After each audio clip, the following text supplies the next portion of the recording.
পদযাত্রা, আমরা সবাই মিলে পদযাত্রায় যাওয়ার জন্য চলে এসেছি রেডি হয়ে। আমার 2 বোন, ছেলে, মা সবাই মিলে চলে এসেছি। এখানে কীর্তন শুরু হয়ে গেছে। কীর্তন শেষ হওয়ার পর পদযাত্রায় বেরোবো। মহিলার ভাগিনীরাও খুব সুন্দর বাজনা বাজিয়েছে।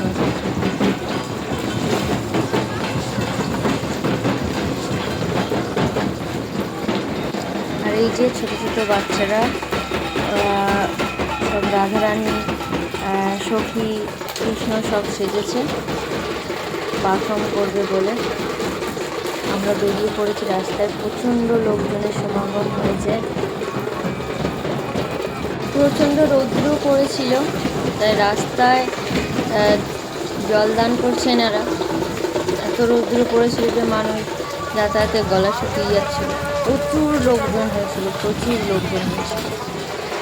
তো আমরা পুরোটা হাঁটতে পারিনি, অর্ধেকটা গিয়ে এই রৌদ্রে বাচ্চা নিয়ে পুরোটা যাইনি। অর্ধেকটা হেঁটে আমরা রিটার্ন আবার চলে এসেছিলাম। এই যে এনারা রাধাকৃষ্ণ সেরেছে, সখী সেরেছে, পারফর্ম করছে।